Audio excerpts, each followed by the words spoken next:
Students, whatever homework is given to you, you have to submit it on the very next day between 8 am to 1 pm to the given WhatsApp number, and it is compulsory to submit your homework as your attendance will be marked on the basis of your submission. सुप्रभात बच्चों पिछली video में हमने page number 64 से 65 तक की reading की थी।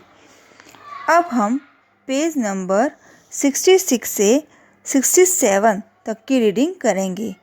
बच्चों, अब हम इसके आगे की कहानी अपनी किताब में पढ़ेंगे और समझेंगे। लकड़हारे ने कहा, सर्दी बहुत है, हाथ ठिठुर रहे हैं।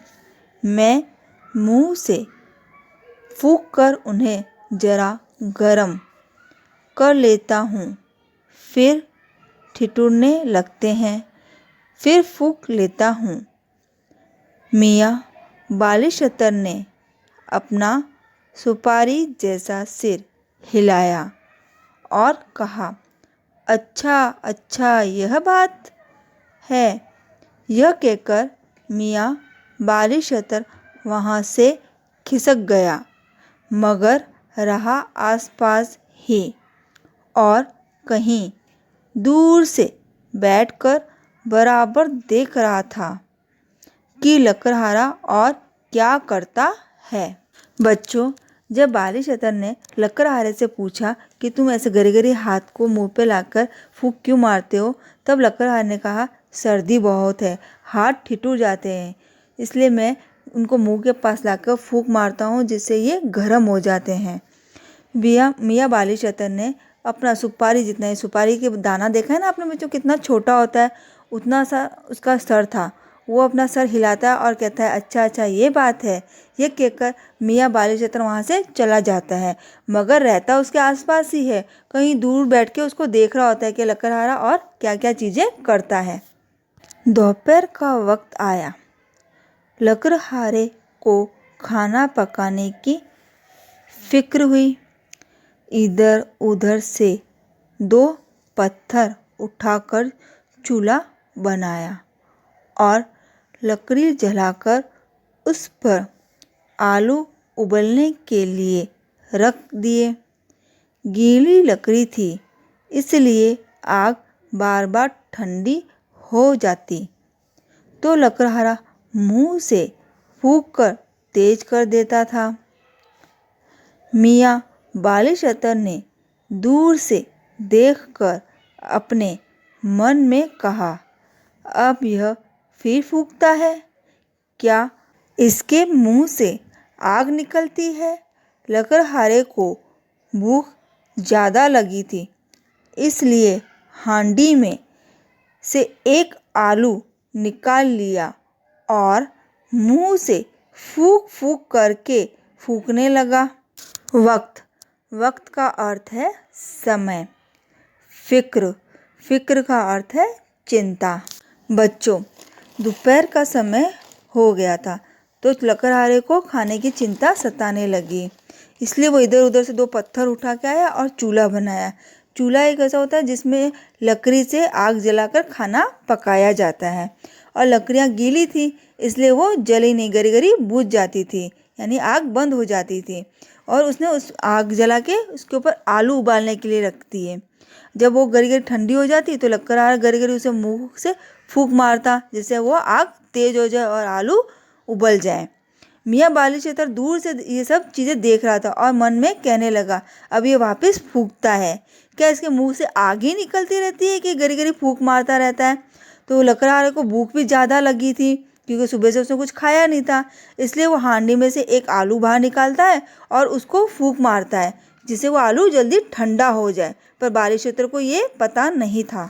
बालिशतर ने फिर मन में कहा, यह फिर फूंकता है, अब क्या इस आलू को फूंक कर आग लगाएगा? मियाँ बालिशतर से न रहा गया। वह लकड़हारे के पास आया और बोला, बुरा न मानो तो एक बात और पूछना चाहता हूँ। लकड़हारे ने कहा, पूछो।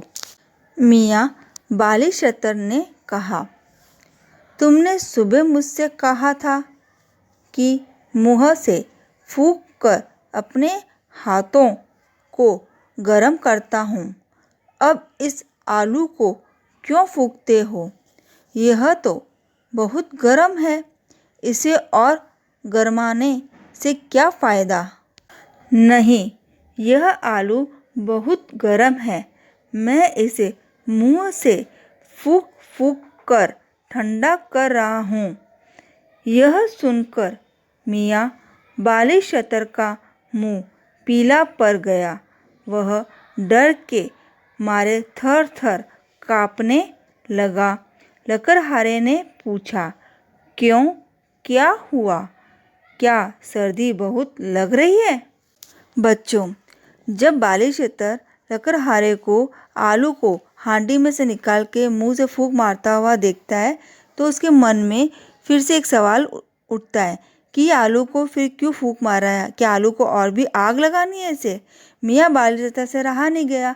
फिर वो लकड़हारे के पास जाता है और बोलता है, अगर तुम्हें बुरा आने लगे तो मैं एक बात और पूछना चाहता हूँ। तो लकड़हारे ने उससे कहा, हाँ पूछो, क्या पूछना चाहते हो? तो मियाँ बालीशतर ने कहा, सुबह तुमने मुझे कहा था कि मैं फूंक मारकर हाथों को गर्म कर रहा हूँ।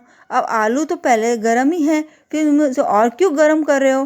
तो लकड़हारे ने कहा, ये इसे गर्म है इसलिए मैं इसको फूंक मारकर ठंडा कर रहा हूँ। ये सुनकर मियाँ बालीशतर का मुंह पीला पड़ गया, यानी वो एकदम से डर गया, एकदम से उसके मुंह से पसीना बहने लगा। वो डर इसलिए गया था, थर थर काँपने लगा। तो लकड़हारे ने कहा, क्यों, क्या हुआ? तुम्हें सर्दी ज़्यादा लग रही है? पर उसे सर्दी नहीं लग रही थी, वो उसकी बातों से थर थर काँपने लगा था, उसको डर लग रहा था। बालीशतर बराबर पीछे ही हटता चला गया और जब काफ़ी दूर चला गया तो बोला, यह न जाने क्या बला है, कोई भूत है या जिन है, उसी से ठंडा उसी से गर्म, हमारी अक्ल में यह बात नहीं आती। और सच है, यह बात इस मियाँ बालीशतर की नन्ही सी खोपड़ी में आने की थी भी नहीं।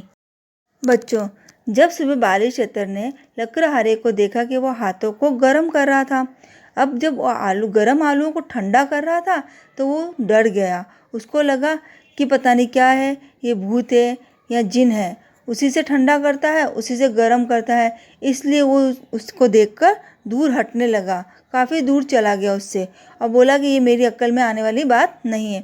और सही बात भी है, उसकी इतनी छोटी सी खोपड़ी में ये बात कहाँ से आती कि हम हाथों को अपने मुंह से गर्म भी कर सकते हैं और गर्म चीज़ को अपने फूंक मारकर ठंडा भी कर सकते हैं। इसलिए लेखक डॉक्टर जाकिर हुसैन ने इस कहानी का नाम उसी से ठंडा उसी से गर्म रखा है।